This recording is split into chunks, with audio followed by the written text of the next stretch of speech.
G'day guys, this is Lord Tomo here with another Sonic the Hedgehog toy item review. As we all know, this is Sonic the Hedgehog and it currently has a bunch of keys. I'm guessing he's going to be driving off somewhere, I'm not too sure. But till then, we'll just put him aside and get straight into the actual item that I'm about to review, which is actually quite interesting, to be honest. I've never really encountered this much, obviously with the newer stuff, yeah, but from the retro side, no. It is a Sonic the Hedgehog air freshener. As you can probably tell, it's quite interesting in its own right. Now, before we get to the actual item and whatnot, we'll go through the actual packaging as part of the norm. And already, we know what it is. It's a Sonic the Hedgehog air freshener.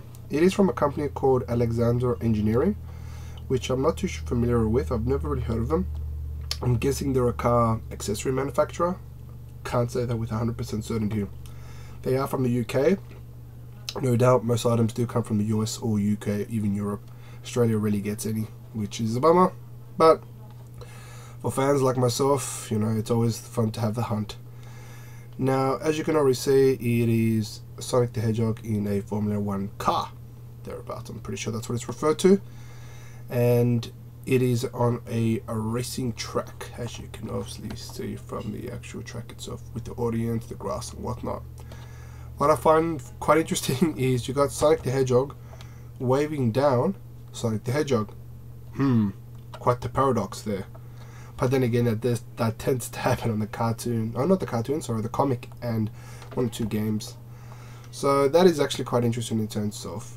Now guys, this is not a toy, it is just an item. How do I know that?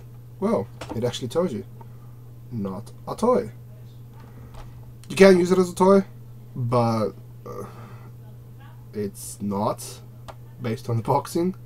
So yeah, it's quite interesting. So the actual item itself was roughly, it's copyrighted, sorry, roughly 1991 to 1992. Yet I do believe this was actually released roughly in 1993. I'll tell you why once we get at the back. So that's the actual general overall front. Now I do like this box slash item simply because of how it integrates things. What I mean by that is there's a lot of items out there that just have a fancy box, an item, that's it. There's no real blend. Then again, it's not really needed, but there's no real blend. Here, since you have the Formula 1 track, you also have Sonic the Hedgehog, as it would appear, based on its angle, driving the track. See?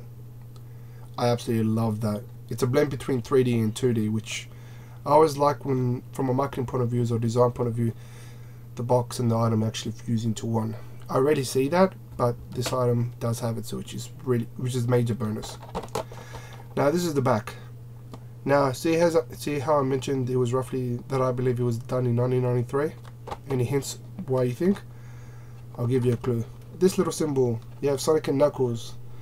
Now he was released roughly 1993 based on the actual icon. That's what I assume. However, it was copyrighted. At the very bottom, I'm not too sure if you can see it. Okay, you can't, it's too small. That says copyright 1991 to 1992. So I'm going to stick roughly to 1993 in terms of its release date. Now, as you can already see, it says Sonic the Hedgehog controllable air freshener, because we all know Sonic is all about control, right? Depends on the player you are, actually. Now, I'll zoom in as much as possible. I won't read it, well, I'll read the beginning. Now, Sonic the Hedgehog has become a heroic driver on the wheel of his Grand Prix. When has he ever really become a hero in a car? Yeah, but it's there. And you just have basically the pictures. Now the pictures are probably in fire. It just actually tells you how it's done. You wipe the area that you're going to put it in, you remove the adhesive of the actual item, you put it to the actual ground itself and you twist it, and away it goes. It releases its fragrance, which is important. Now it also has the description in other languages. I'm not going to go through them. I don't speak half the languages.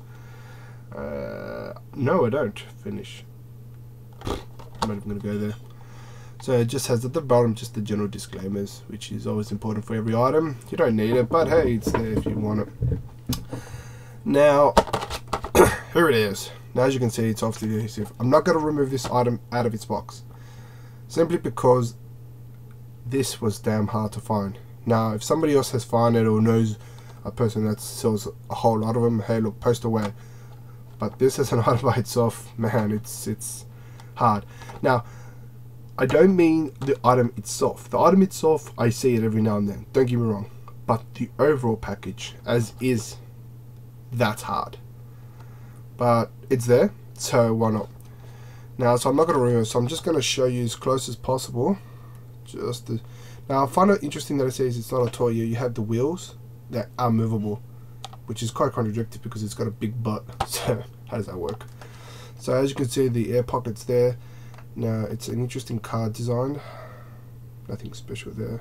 Oh, it is special, but and you have Sonic the Hedgehog. He's very cute, very adorable, big puffy mouth, which I find adorable. And he's got his little nose and he's holding onto the steering wheel.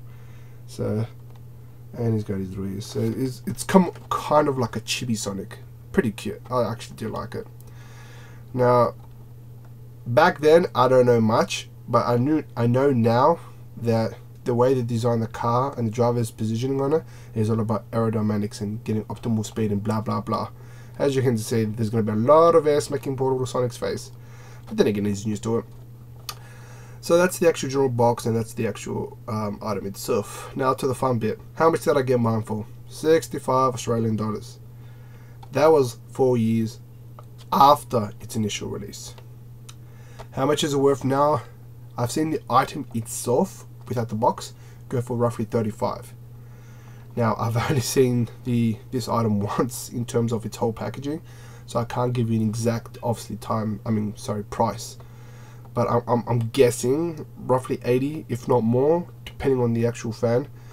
Now, it depends on how much of a collector you are. You can just get the item. Look, you will find it. It's not that incredibly hard. But if you're seeking out the actual item in its entirety, voila, this is what you need. This is what needs to obviously come in it. Now, in terms of rarity, look, I'm going to have to give this 5.5 stars. Simply because it's kind of like a catch-22, double-edged sword. You can find the item quite easily, but as far as the box itself, quite hard. So it's kind of like a juxtaposition right there. So I'm gonna have to even it out and say roughly 5.5 stars, depending on, like I said, how much of a collector you are, or if you're just general. I've got no quarrels with what sort of person you are, you know. But yeah, that's pretty much the actual item itself. Quite an interesting item within itself, I'll tell you that much. I was really ecstatic to actually review this. I found this on one of my shelves and I was like, yep, time to review this. So guys, thank you heaps for watching another of my videos, and if you have any comments, any messages, or any requests or anything, look, by all means, please hit me up. I'm more than happy to answer and let you know. Until then guys, speed on, and thanks for watching.